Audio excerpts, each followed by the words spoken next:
les amis.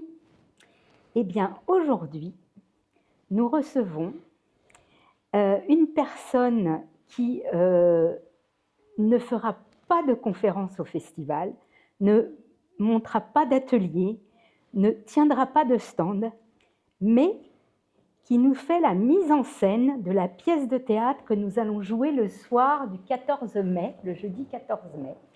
Cette pièce, donc, qui s'intitule « Votez pour moi », est une pièce de Guillaume Miller, dont vous avez déjà pu voir une pièce lors de notre première édition qui s'appelait « Montségur, le sacrifice cathare ». C'était une tragédie, mais « Votez pour moi », vous allez voir, c'est une comédie. Alors, ce soir, donc, je reçois le metteur en scène, le co-metteur en scène avec moi et le directeur d'acteurs de cette pièce de théâtre, c'est François Baleineau. Bonsoir François. Bonsoir, enchanté. Alors François, déjà j'aimerais que tu te présentes parce que effectivement, c'est la première fois que tu vas vraiment intervenir. Tu étais quand même un peu intervenu l'année dernière. Ouais. Tu nous avais beaucoup aidé en direction d'acteurs sur la pièce Sacrée Genèse. Mais cette année, tu nous fais vraiment la direction d'acteurs de la pièce Votez pour moi. Donc, de Guillaume Miller, dont j'ai fait une réadaptation, puisque c'est une pièce qui a un certain âge, on va dire, et dont qu'il faut réadapter au goût du jour et aux vicissitudes, on va dire, de la politique actuelle. Donc, j'en ai fait une réadaptation, et donc nous essayons tous les deux de faire la mise en scène, et toi particulièrement la direction d'acteurs. Alors, tu vas te présenter, et puis nous dire en quoi consiste la direction d'acteurs et qu'est-ce que nous faisons avec nos différents comparses. Voilà, exactement. Alors, donc moi je m'appelle François Baleineau.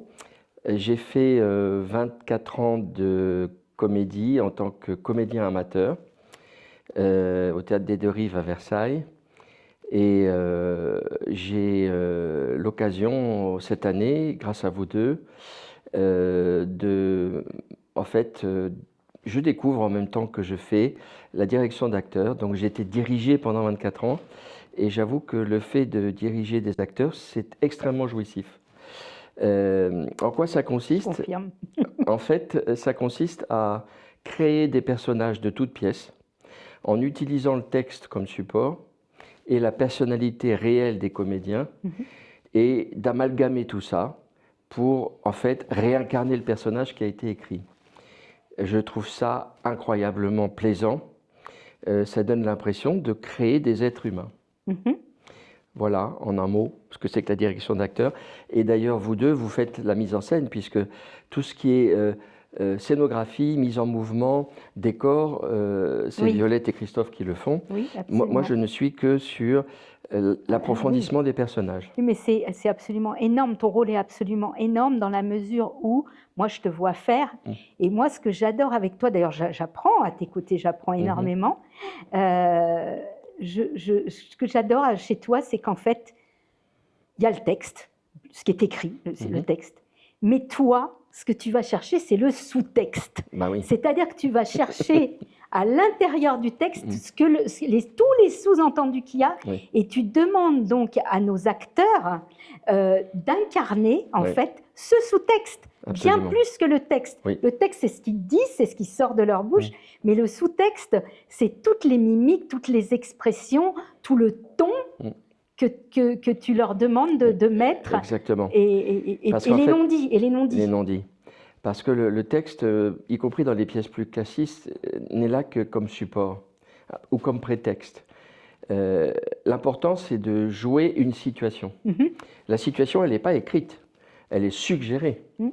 Dans une phrase de théâtre, on peut la jouer de 5, 6, 7 manières différentes.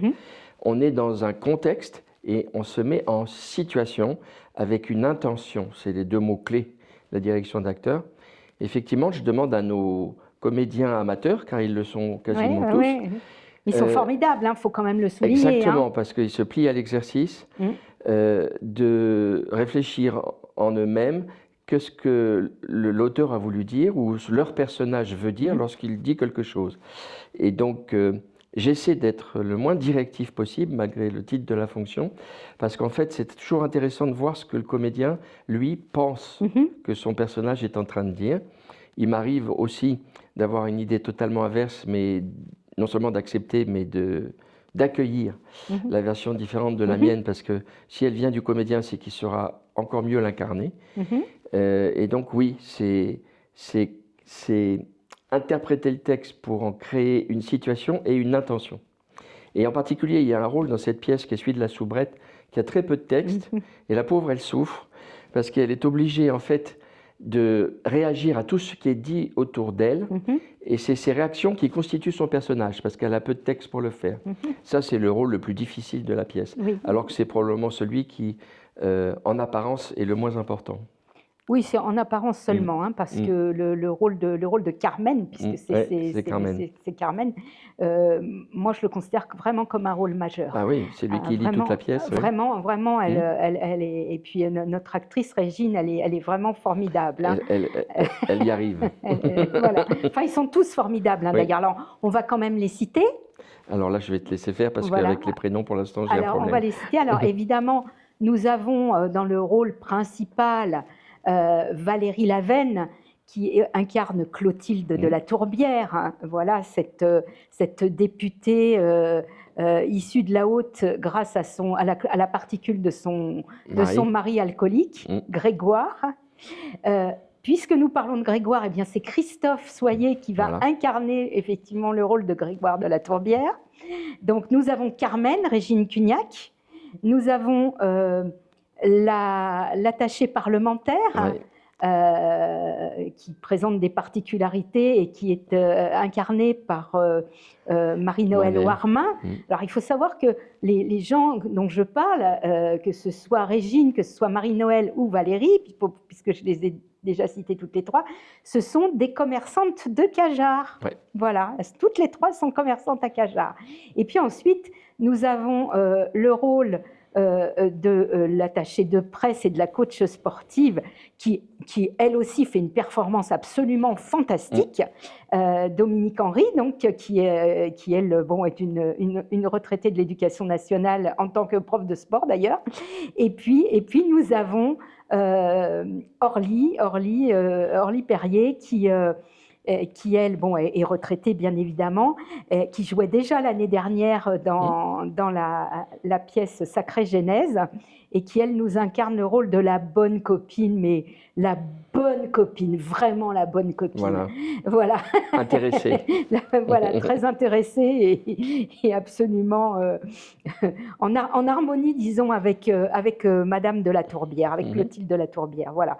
Alors, il faut savoir que l'auteur de la pièce sera probablement dans la salle le soir où ça se jouera. Oh non, faut pas dire aïe, parce que je pense qu'il va être ravi de voir ce qu'on a fait de son petit bijou. Et puis il faut dire aussi, toi, est-ce que tu peux nous le confirmer, on s'amuse énormément. Ah bah c'est clair.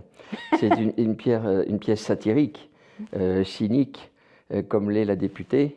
Et ce qu'il y a d'intéressant justement, c'est au-delà du cynisme du monde politique et de l'hypocrisie totale, chacun de ces personnages, c'est un peu comme dans Molière en fait, on pourrait presque dire qu'il a une pathologie, c'est-à-dire qu'ils sont excessivement, ils ont des comportements excessivement borderline, chacun dans son genre.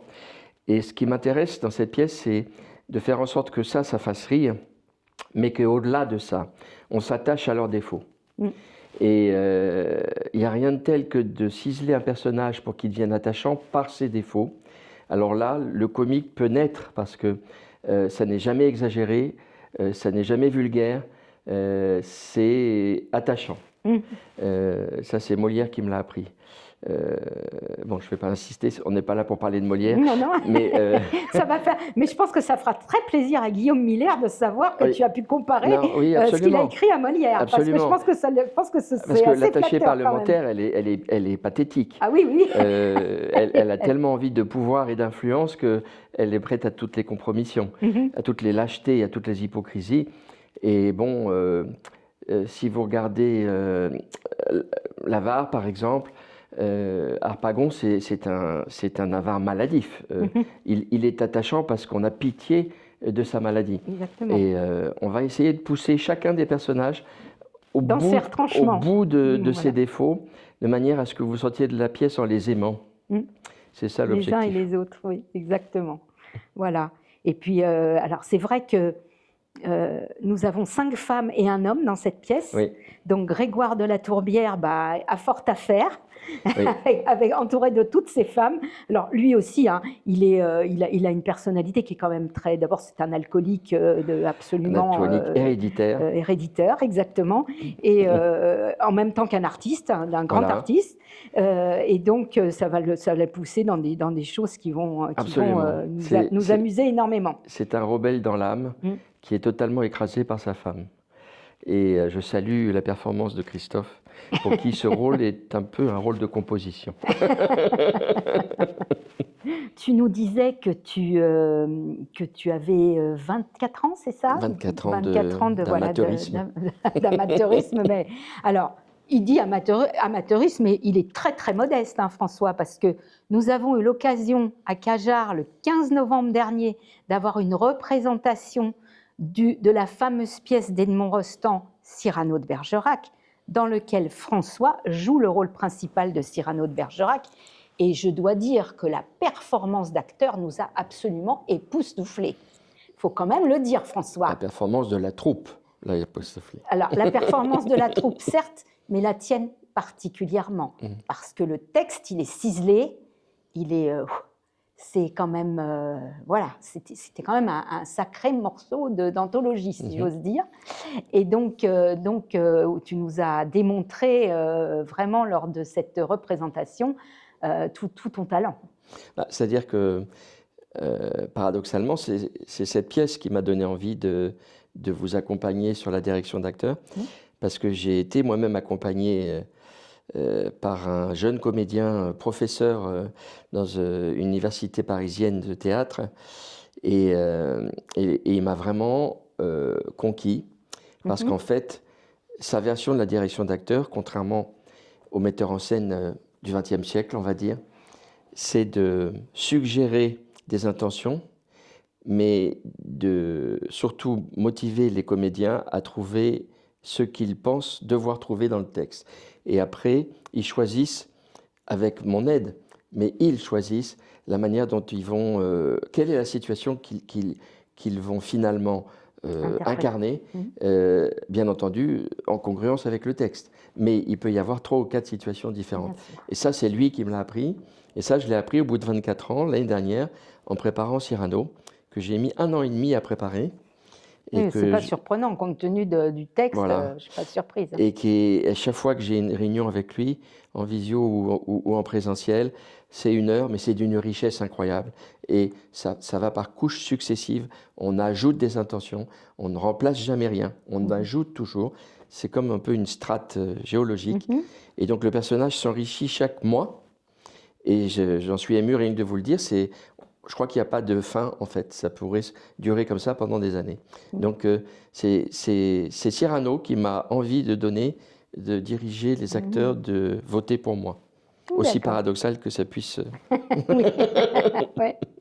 Bon, en tout cas, bravo pour cette performance, c'était formidable. C'est gentil, merci. Vraiment. Je prends.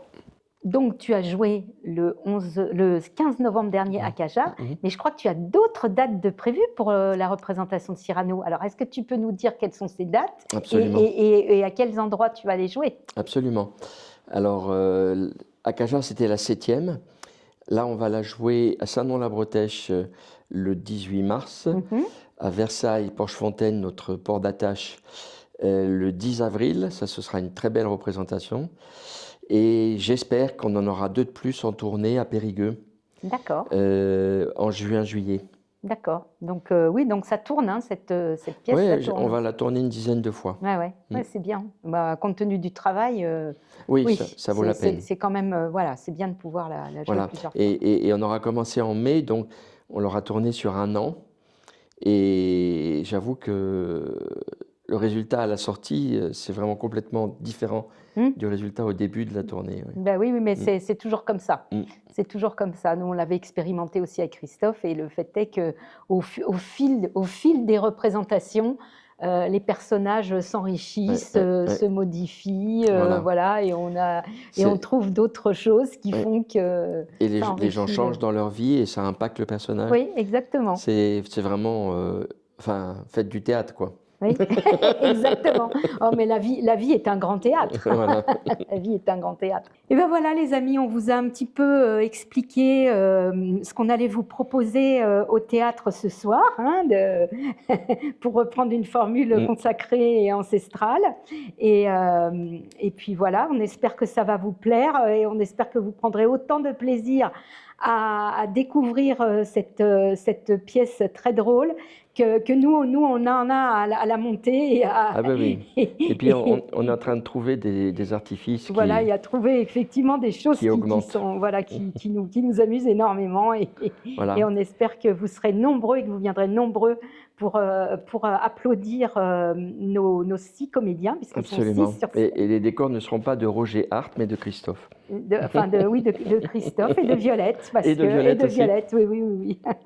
On a fait les deux. Alors, donc la représentation aura lieu donc, le jeudi 14 mai à 18h30 à l'espace Françoise Sagan à Cajarc. Elle est ouverte à tous. C'est une entrée libre et gratuite. En revanche, effectivement, nous ferons passer un chapeau à la fin de la représentation quand même.